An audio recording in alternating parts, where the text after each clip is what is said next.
Hello again, everyone. Edwin Learnard back once again. In this YouTube astrological segment, I'm going to be talking about the natal chart of tennis superstar Serena Williams. Now, in her illustrious career, of course, she's had many accomplishments in tennis, and some may regard her maybe unequivocally the best female tennis player ever. It's very possible. She's accomplished a lot of her feats in the social media era where she's under more scrutiny. And anyway, well, first thing up is I'm going to talk about her sun, moon, and ascendant. Now, she has a Libra sun, which is intercepted, and a Virgo moon and Taurus ascendant. Now, perhaps the way this works together in her chart, this manifests with her, I think, as the basic want for balance, which is the Libra sun, and then somehow finding this perhaps through that Virgo moon, that emotional need for analysis, industry, being having meticulous attention to detail. And given that she has a Taurus ascendant, I think it should make her go about this perhaps in a very methodical, deliberate, and plotting fashion with much latent energy and very prodigious powers of endurance and concentration as well. Now, the thing about this is, now the moon is a singleton in her chart, and I think this could accentuate and emphasize sensitivity with her. Some of you may know she had a run-in with one of the I don't know if it was like a referee or what have you in a tennis match. She had one of the chair umpire, and she obviously showed, a lot of strong sensitivity there. But with the Virgo moon, I think the sensitivity can come out perhaps when somebody perhaps is being critical and judgmental of her work, or inflammatory, derogatory remarks, and questioning integrity, because that's what Virgo energy could be about. So I think the way I see this is where that could be the areas where somebody may be sensitive. In this case, with the Virgo moon, I think that's where maybe that's where a lot of her sensitivity lies. Now, the thing about it is, the inconjunct, now she also has the inconjunct of the sun to the ascendant, may indicate she may feel somewhat misconstrued and misjudged by others. Now, maybe perhaps being seen as the Taurus ascendant, being seen as overly stubborn, intransigent, obstinate, even bullheaded, when really the sun in Libra, her true self, is really that charming, equitable, and fair-minded person. Now, I think the ascendant is dominant anyway, but I think it can come out a lot stronger in contrast to her Libra sun and Virgo moon, because first of all, the Libra sun is in the 6th house, and of course, when we're talking about cadent houses, I believe the energy is weaker there, and it's also intercepted, so that energy could be suppressed to some degree. You could have some vacillation, distortion of energy with intercepted houses, but it often can be at periods where it is suppressed, I believe. Now, also, the Virgo moon is in the 6th house as well, the cadent house again, and I think, and given that she has, and so that for those reasons, I think the Taurus ascendant is what people really strongly see in her, in contrast to the Virgo moon and Libra sun. Now, again, the thing about this though is she also, looking at the chart from a pictorial vantage point, now she has the majority of her planets on a preponderance of planets on the bottom half of her chart. Now, this could indicate she could be rather introverted, even introspective, and more to herself as opposed to being extroverted and gregarious, more subjective than objective, perhaps, and perhaps being even more pessimistic than optimistic. Now, I do believe, though, however, what modifies this, I believe, is she has the majority of her major astrological influences in masculine signs. Now, so that could offset that to some degree, the fact she has the preponderance of planetary energy on the bottom half of her chart. But another thing is she has what I thought was really standing out. One of the things that stood out to me in her natal chart is she has all of her planets. All 10 planets are on the right side of the chart in houses 4 through 9. So this suggests that she likely could be more dependent than independent, but likes to collaborate with others more as opposed to doing things by herself. I believe she probably really enjoys playing doubles tennis. Now, she also may need some cajoling to get her started on certain activities, and may have more security in doing things with others as opposed to by herself. Now, a lot of that Libra energy she has can reaffirm this, of course. However, the fact that she has a very self-reliant Taurus rising may modify this a little bit to some degree, I do believe. Now, she also has the majority of her astrological influences in cardinal signs. Now, this indicates a lot of abundance of initiative and enterprise, and likely in a hurry to initiate things, and likely can have little procrastination, which I think can upset a lot of that, what I was talking about before, having all those planets on that right side of the chart. She could actually, do certain things, I think, perhaps on her own without too much cajoling from others. So anyway, she also, and again, she may be in a hurry to start many activities, even sometimes simultaneously, but may not finish all of them. And also, she has the majority of astrological influences in air signs.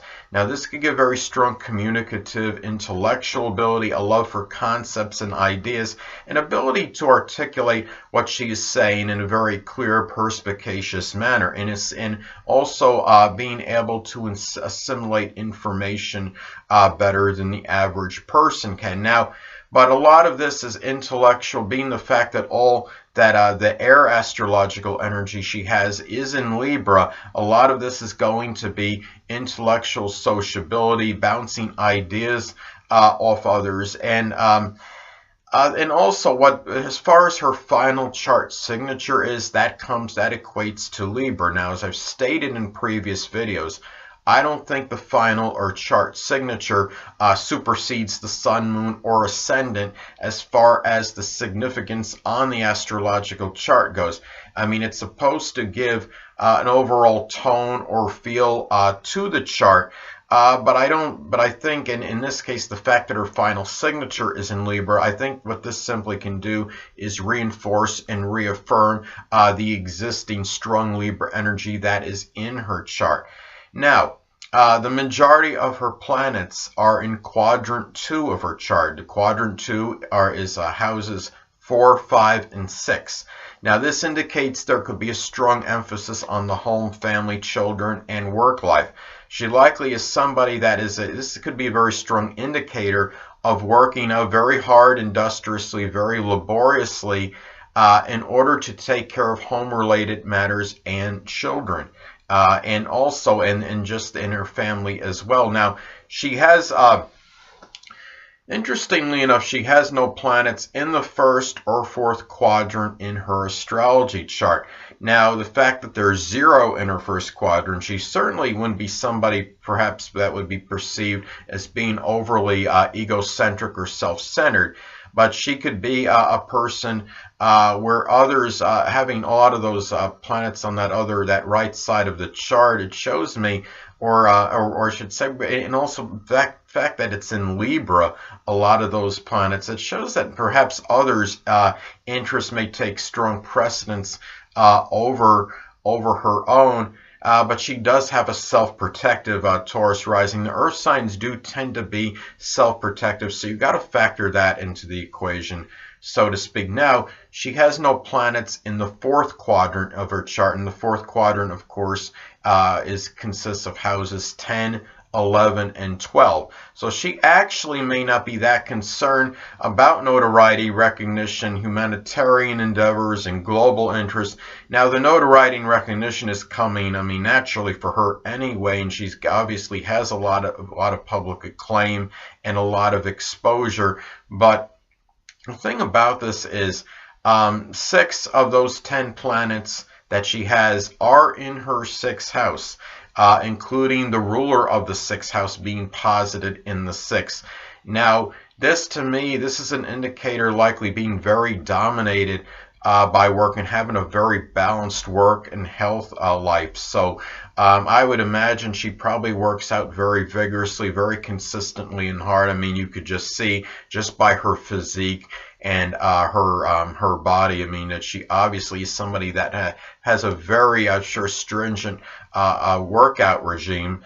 And anyway, and having a hard working, I mean, Taurus ascendant, I mean, obviously, I'm sure she does that with a lot of latent energy and very strong powers of endurance and persistence. So anyway, but the thing about it is the fact that she, in the fact that she has again 5 of you're talking about those the planets I had stated before, that she had 6 planets of her 10 planets in the 6th house, including the ruler of the 6th house in that 6th house as well. Not just dominated by work, but I mean, the thing about this is being that 5 of those 6 planets are in Libra. So this could be an area where she obviously wants fairness, she wants things equitable, and she wants justice. So naturally, if she feels that something is not fair or is not right, I mean, Libra can abhor injustice, and if there is something that she believes is not right or fair, especially in a work-related matter, she is obviously going to be very vocal about it and let people know about that as well. And the fact she has Mercury at 29 degrees in Libra, there could be, I mean, she could be very valuable about that, because 29 degrees, I mean, I see in astrology as the full culmination or energy of whether it's, you know, when you're talking about the planet and of the sign. So anyway, now another thing is that the fact that all those planets, those Libra planets, are intercepted in that 6th house, it shows me that energy sometimes she has to deal with regarding fairness in matters of work, as an example, can be more taxing and cause more exasperation and tension, and much more difficult perhaps to deal with. Now, the chart ruler falls in the 7th house. The chart ruler is, of course, the ruler of her Taurus ascendant, which is Venus. It's Venus in Scorpio in the 7th house. Now, this shows that a lot of that Taurus rising energy, where this is injected strongly into, can go into that 7th house, go into competition, compromise, doing things collaboratively. And I think, and you see a lot of that persistence and determination going into those things, conquering the open adversary, the opponent, her tennis opponents, and somehow, and I'm sure in some cases, perhaps that enjoyment of retribution, of revenge, so to speak, in some cases perhaps defeating opponents that might have conquered her in previous matches. Hold on a minute, people.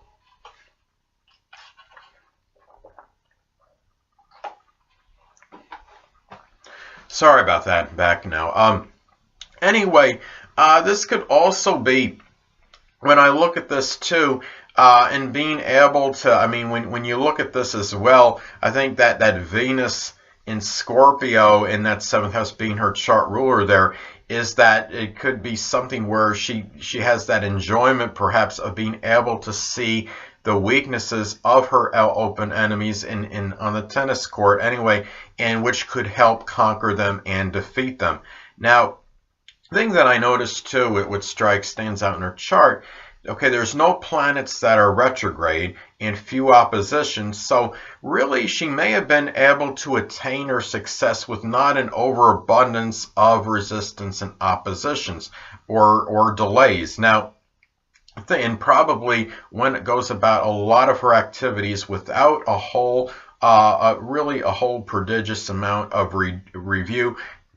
Excuse me. However, the thing about it is she also, given though she does have a Taurus ascendant again, Virgo moon, and a Capricorn midheaven, the earth signs tend to be, again, rather premeditative or strongly about planning. So that modifies what I stated before a little bit, because premeditation is planning ahead. And when you're planning ahead, you could be doing a little bit reviewing, I do believe, before embarking or on initiating certain actions. So anyway, but it also tells me that she has much more premeditation than the typical Sun in Libra person, having that energy in Earth signs. Now, the thing about her too is that she also has 5-planet stellium in Libra in the 6th house. Now, looking at a stellium, it could be dissected and analyzed starting with the first planet in the stellium and ending, of course, with the last planet in it. Now, in her case, it starts with the Sun. I mean, it's a series of conjunctions in Libra. Starts with the Sun in Libra and ends with Mercury in Libra. Now, the Sun in Libra, of course, I mean, that's wanting the beginning of the stellium energy, wanting to shine in a sport which that involves strong balance and even radiating beauty and attractiveness. Now, the next planet, Saturn, well, this is then done perhaps with strong responsibility, hard work, industry, and through laborious effort and seriousness. Now, also, given that this Jupiter is the next planet in this series of conjunctions in the stellium, Jupiter could be about sports and expansion. So this is done through sports and perhaps through a very expansive, enthusiastic energy. Now, the next planet is Pluto, so this is also connected with attaining power and control in this as well, and perhaps being able to dominate, and which I mean in many cases she has on the tennis court. And given that the last planet in the series of conjunctions in Mercury, this ends with Mercury at 29 degrees, full in Libra, full culmination of that planet and sign, and that planet is conjunct her 7th house cusp in Scorpio. So with this ends, it starts with that wanting to shine in something Libra-like and ends with this ability to perhaps conquer the fact that Mercury is the last planet in it, conjoining the 7th house cusp of open adversaries. Well, the way I see this is that this stellium ends, this energy of the stellium ends with her perhaps conquering, being able to conquer her open enemies, which could be very powerful on the tennis court, with a lot of very strong cerebral ability. So anyway, and thing about it is too, the 7th house, I mean, again, the 7th house cusp in Scorpio could give very powerful adversaries. Now, the thing about it is too, and again, having all that strong energy, I mean, Libra dominant chart, all that strong Libra energy in the 6th house, there could be very strong emphasis in something work related where she is playing by the rules, so to speak. And given that, the thing about it is, now, another thing that really stood out to me in her natal chart is that she has a yod configuration, what I call a weak yod configuration in her chart, which involves Uranus and Scorpio making a sextile to the Sun in Libra, in both of those points making an inconjunct aspect to the apex point, which is the Taurus ascendant. Now, I call it a weak yod mainly because the Uranus inconjunct it's a little bit wider orb than generally speak. So I call it a very, a long inconjunct from Uranus to the Taurus ascendant.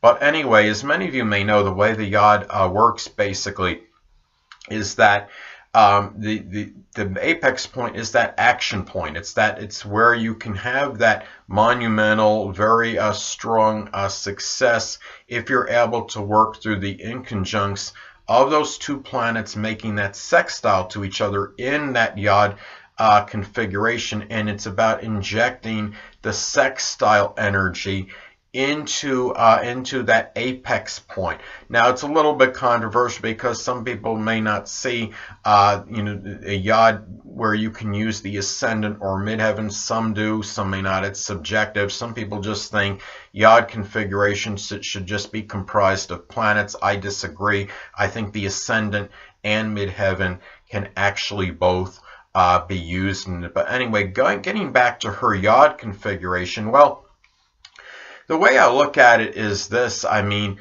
I think the yod configuration in her particular case, it's not really just so much about the success she's had on the tennis court. It's really more about the modeling aspect of her life and the fact that her appearance really is where she's had a lot of success doing like fashion design, modeling, or what have you. I know she had done some kind of modeling. It was I believe it was some kind of something where she had done some, I think, work as a fashion model or what have you. And the thing about that is, now the Sun in Libra, again, that's about wanting to shine and do something perhaps with beauty in some cases. Now, another thing is then you have the Uranus and Scorpio. Now, Uranus and Scorpio, I think, some cases can rebel against what would be typical as far as being sexy, and really with her, I think what she was able to do is she was able to take in this example with the yod configuration. Now, that she's able to take that energy and inject that into the Taurus ascendant, which of course is, the Taurus ascendant in astrology is the face that represents the appearance. It dominates the appearance, I believe. And the fact is, she was able to take that energy and have that and really be able to have that monumental achievement through her appearance, through her physique, which of course Taurus rising can be very strong and vigorous, very robust type build. I mean, she has a obviously a very strong physique, and it's really, very stocky, very muscular, which is not really, when people say, beauty is subjective, a lot of people see beauty as, for a female, someone that would have to be slender or just toned and have like a very thin physique or figure. But she shows that you can actually be sexy in a rather unique way, and I think a lot of that is that Uranus and Scorpio blending in to the equation. The Sun making that, the Sun, hold on a second again, people.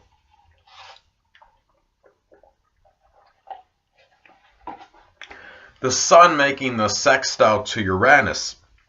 What that does is, that could be about very strong, unsuppressed, uninhibited freedom, I would say independence, and really as far as expressing who you want, as far as what you want, without really perhaps fear of being ridiculed or judged by anybody. And I think that energy goes into that Taurus ascendant, which is that apex point of that yod. And I think, and when you put that in the equation, it tells me, the way I see this anyway, is that Taurus ascendant, that being that focal point, that is where her appearance, her physique, a lot of that is played into what has made really into a lot of her success, and being in terms of what she was able to generate monetarily, because a lot of that was led to her doing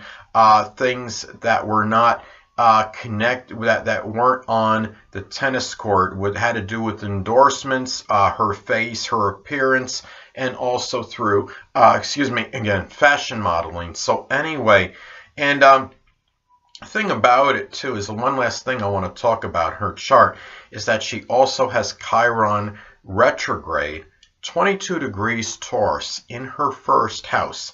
So really, the thing about that is that's at a critical degree, of course, at that dreaded 22nd degree. This shows, retrograde Chiron, I think, could have a little bit more difficulty and maybe some delays. There's more review in trying to heal perhaps oneself. And in some case, in some point in time, though she has been rather successful and has had a very flourishing and thriving career, this could be something where there might be some wounds and suffering at some point connected, given that this is Taurus being connected with the self-worth. It could be, which impacts her very personally, perhaps, given it's in the first house in her chart. And also maybe over issues, maybe being overly stubborn, obstinate, and intransigent. It could be over money issues. It could be over avarice in some cases. And also the 22nd degree in Sabian, symbols. I mean, I have this on my ascendant, actually. It's interesting that her Chiron almost exactly conjuncts my Taurus ascendant. But anyway, back to her chart delineation is that with her, I mean, this could be where she could have that, 22 degrees Taurus as far as Sabian symbols go. At some point in time, this could be at some loss of integrity, or her reputation might be diminished, or she might be vilified, or really where she could really be at like that plateau of success, so to speak, and then kind of fall off that point at some point where the suffering that she may endure might be proportionate with how successful she had actually become. So it's just something to be careful of and be wary of for her, because that could be, as far as 22 degrees Taurus, that's how that could actually manifest. From the chart that I saw online for Conor McGregor, he has his ascendant at 22 degrees Taurus, and many of you that follow boxing and sports understand what happened with him when he threw that dolly at that bus, and he was very, vilified after that, and his reputation, credibility, of course, took a very strong hit. And he, of course, is somebody of really like world renowned, somebody that had attained a lot of success as a in that mixed martial arts business. So Anyway, people, that'll conclude this YouTube astrological segment for my natal chart analysis of tennis superstar Serena Williams. Stay tuned next time, where I'm going to be talking about the significance of Chiron in astrology. Two things I want to get with you on before I head out. Firstly, the stars may impel but do not compel. And secondly, never isolate any single astrological element, aspect, planetary placement, position, configuration, influence, or what have you, and make an analysis of a person, astrologically speaking, based on this alone, because astrologically speaking, the person is the sum of all their components in their natal chart and not just one. Until next time, people, stay well.